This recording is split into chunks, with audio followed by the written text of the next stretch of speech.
Radhe Radhe everyone. आज हम railway engineering का लेक्चर नंबर 4 कंटिन्यू करेंगे। प्रीवियसली लेक्चर नंबर 3 में हमने ट्रैक मटेरियल्स के बारे में देखा था, जिसमें मेनली हमने रेल, स्लीपर और बालास्ट इस पे फोकस किए थे।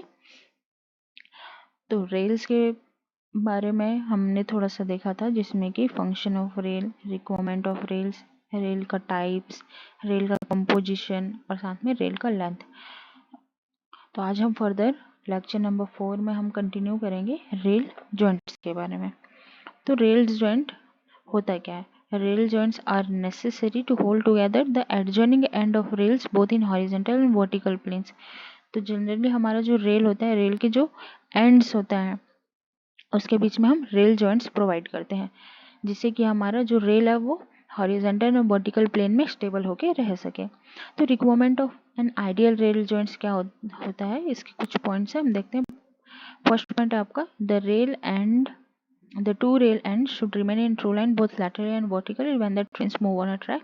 हम रेल जॉइंट्स, हमारा आइडियल कंडीशन कब होगा? जब हमारा ट्रैक के ऊपर में ट्रेन का मूवमेंट होगा तो रेल का जो दोनों एंड है वो एक सेम लाइन में होगा और आपका लैटरली और वर्टिकली दोनों डायरेक्शन में मूव नहीं होगा। सेकेंड पॉइंट है आपका the rail joint should be strong. हमारा रेल जॉइंट स्ट्रॉन्ग होना चाहिए। The rail joint should provide enough space for free expansion and contraction to account for the effect of temperature variation. हमारे weather में, हमारे steel में generally एक properties है, due to temperature variation expansion and contraction होता है। तो हमारा रेल जॉइंट्स क्या है, थोड़ा सा स्पेस प्रोवाइड करता है, जिससे कि हमारा जो रेल्स है उसमें क्रैक फॉर्मेशन ना हो।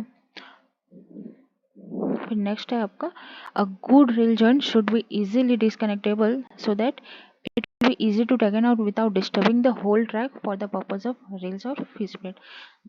जब मेंटेनेंस का काम किया जाता है तो जनरली हम फीस प्लेट और रेल्स को डिसमेंटल करते हैं ट्रैक से। तो उस टाइम में हमारा जो रेल जॉइंट्स होना चाहिए वो इजीली डिसकनेक्टेबल होना चाहिए और साथ में हमारे पूरे ट्रैक को डिस्टर्ब ना करे। तो ये हमारा एक आइडियल रेल जॉइंट्स होगा। और लास्ट पॉइंट आपका इट शुड बी इकोनॉमिकल होना चाहिए। नेक्स्ट देखते हैं हम type of rail joints.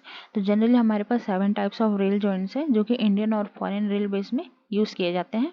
First है आपका सपोर्टेड रेल जॉइंट, सेकंड है सस्पेंडेड रेल जॉइंट, थर्ड है ब्रीज रेल जॉइंट, फोर्थ है वेल्डेड रेल जॉइंट, फिफ्थ है स्टैगर्ड और ब्रोकन जॉइंट्स, सिक्स्थ है आपका कंप्रोमाइज जॉइंट्स एंड सेवेंथ है आपका इंसुलेटेड जॉइंट। तो फर्स्ट वन बाय वन हम सबको देखते हैं। फर्स्ट है आपका सपोर्टेड रेल जॉइंट्स। तो सपोर्टेड रेल जॉइंट्स में जनरली हम 3 स्लीपर को लेते हैं। जो आपका रेल का एंड है, इसमें आप देखिए, ये ड्राइंग में आप देख सकते हैं, एक रेल का ये है, ये सेकंड रेल है, फर्स्ट रेल ये है, सेकंड रेल है, दोनों के एंड के पोर्शन में हम क्या करते हैं, जॉइंट्स प्रोवाइड करते हैं। तो जनरली सपोर्टेड रेल जॉइंट्स में क्या होता है, हम 3 स्लीपर प्रोवाइड किए, जिसमें स्लीपर के ऊपर में रेल का जॉइंट्स जो है ले डाउन होके रहता है। तो पॉइंट देखते हैं, when the rail ends rest on a single sleeper is termed as supported rail joints. जब हमारे रेल का एंड जो है वो एक सिंगल स्लीपर के ऊपर अगर सपोर्ट रहता है, उसको हम सपोर्टेड रेल जॉइंट्स बोलते हैं। ठीक है, in this type of joints 3 sleepers are supported with long fish plate. So in case when the packing under outer sleeper gets loose, every loads come on the central and is turned into a weaker sleeper। तो generally इसका एक drawbacks है कि जब हमारा 3 sleeper है, तो अगर हमारा जो आउटर और स्लीपर्स जो है वो अगर लूज हो जाते हैं, तो जितना भी लोड आता है वो सेंट्रल स्लीपर में आता है, तो ये हमारा वीकेस्ट स्लीपर बन जाता है। नेक्स्ट हम देखते हैं सस्पेंडेड रेल जॉइंट्स। जनरली हम इसको टिम्बर स्लीपर में एज इंडियन और फॉरेन रेलवेज में यूज करते थे। जो कि होता क्या है कि जो हमारा रेल का एंड्स है वो एक एक स्लीपर के ऊपर में लाई करता है। When the rails end are projected beyond sleepers is termed as suspended rail joints. देख सकते हैं यहाँ आपका एक रेल है, तो रेल के बीच में जो आपका ये जॉइंट्स है, तो रेल का एंड और सेकेंड रेल का एंड दोनों के पास में एक एक स्लीपर प्रोवाइड किया जाता है। इसको हम बोलते हैं क्या, सस्पेंडेड रेल जॉइंट्स। नेक्स्ट आता है आपका ब्रिज रेल जॉइंट।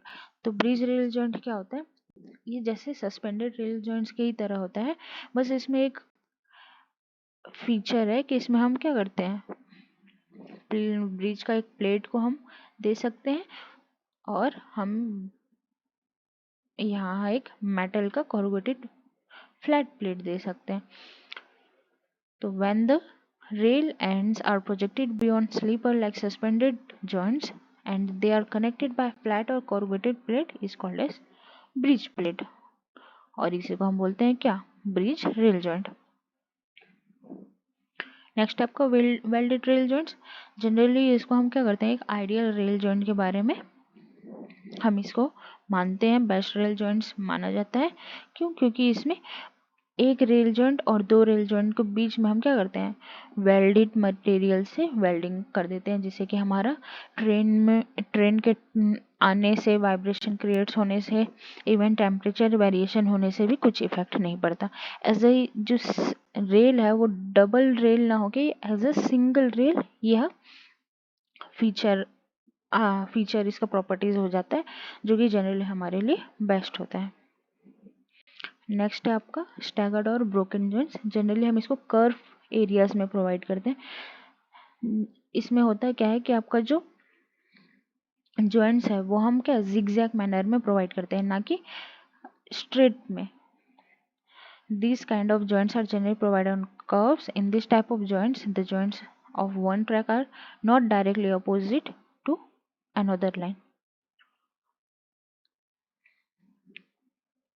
नेक्स्ट आपका compromise joints, जिसमें कि क्या होता है, where two different rail section are required to be joined together, it done by means of split with fit both of the rails is termed as compromise joint. Generally हमारा क्या होता है, ये ड्राइंग में देखिए, एक रेल इधर है और एक रेल आपका इधर है, दोनों के बीच में हम क्या किए हैं, एक फिश प्लेट प्रोवाइड किए हैं, इसको हम बोलते हैं कॉम्प्रोमाइज जॉइंट्स। नेक्स्ट आता है आपका इंसुलेटेड जॉइंट्स। जनरली हम क्या करते हैं, रेल का ट्रैक जो होता है उसमें रेल्स में जब ट्रेन मूव करता है उस टाइम में करंट का फ्लो हो सकता है, तो करंट का फ्लो को स्टॉप करने के लिए हम जनरली एक इंसुलेटर मीडियम यहाँ प्रोवाइड करते हैं, उसको हम बोलते हैं इंसुलेटर रेल जॉइंट्स में जनरली हम इंसुलेटर प्रोवाइड करते हैं, ठीक है। When the insulating medium are inserted in the rail joint to stop the flow of current is known as insulated points, sorry insulated joints. फिर हमारे नेक्स्ट आते हैं आपका वेल्डिंग ऑफ रेल्स। तो वेल्डिंग ऑफ रेल्स का purpose क्या है, इसका जनरली पर्पस है to increase the length of rails by joining two or more rails and thus to reduce the number of joints which leads to economy and strength। Generally हमारा क्या होता है कि अगर हम दो रेल्स के एंड में अगर वेल्डिंग कर देंगे तो वो दो रेल ना रह के एक ही रेल के जैसे वो काम करेगा, जिससे कि हमारा क्या है, जॉइंट्स भी कम हो जाएगा। अगर जॉइंट्स कम होगा तो हमारा इकोनॉमी और साथ में स्ट्रेंथ क्या होगा, एनहेंस हो जाएगा। नेक्स्ट पॉइंट आपका to repair the damage rails and increases life. साथ में हम क्या करते हैं, अगर आपका रेल्स में अगर कहीं डैमेज हो गया तो वहाँ हम वेल्डिंग कर सकते हैं, जिससे कि हमारा रेल का लाइफ इंक्रीज हो सके। नेक्स्ट पॉइंट आपका to build up the burn portion of the rail head which is cause due to slipping of wheels. Generally हमारा क्या होता है, जो रेल का हेड पोर्शन होता है वो बर्न आउट हो जाता है, तो उसमें भी हम क्या कर सकते हैं, वेल्डिंग प्रोवाइड कर सकते हैं। तो अब वेल्डिंग का कुछ एडवांटेज है, ये देखते हैं। फर्स्ट पॉइंट है, it considered as a perfect joint and hence it increase the life of rails and reduce the maintenance cost about 20 to 40%। Generally हमारा as a best perfect joint से इसको कंसिडर किए हैं, तो इसमें क्या होता है, इसका लाइफ स्पैन ज़्यादा होता है, रेल का लाइफ स्पैन ज़्यादा हो जाता है अगर हम वेल्डिंग प्रोवाइड किए तो, और साथ में हमारा मेंटेनेंस कॉस्ट 20 से 40% रिड्यूस हो जाता है। क्योंकि अगर हम वेल्डिंग कर देंगे तो वहाँ हम क्या करेंगे, कुछ भी वेल्डिंग करने से हम क्या करेंगे, फास्टेनर या फिर आपका जॉइंट्स हम प्रोवाइड नहीं करेंगे, तो हमारा क्या होता है, मेंटेनेंस कॉस्ट रिड्यूस हो जाता है। फिर नेक्स्ट आपका it reduce the creep of rails. हमारा जो लॉन्गिट्यूडनल मूवमेंट होता है ट्रैक का वो हमारा रिड्यूस हो जाता है। फिर आपका है, अगर लेस जॉइंट रहेगा तो हमारा जो ट्रैक का वीकनेस पॉइंट है जॉइंट वो रिड्यूस हो जाएगा। और साथ में long rails being heavier it reduce the intensity of high frequency vibration due to moving loads. Generally हमारा क्या होता है, ट्रैक में जब ट्रेन मूव करता है तो फ्रीक्वेंसी आपका वाइब्रेशन जनरेट होता है, हाई फ्रीक्वेंसी का वाइब्रेशन जनरेट होता है, जिसको क्या कर सकते हैं हम, अगर लॉन्ग रेल रहेगा तो वो ऑब्वियसली हैवी हो जाएगा। हैवी हो जाने से हम क्या कर सकते हैं, अपना जो इंटेंसिटी है हाई फ्रीक्वेंसी वाइब्रेशन को, उसको हम रिड्यूस कर सकते हैं, कम कर सकते हैं, और ये हमारे लिए क्या होता है, इकोनॉमिकल होता है। तो आज के लिए बस इतना ही। होप सो आपको क्लास समझ में आया होगा। Thanks for watching. So keep learning, keep watching and keep growing.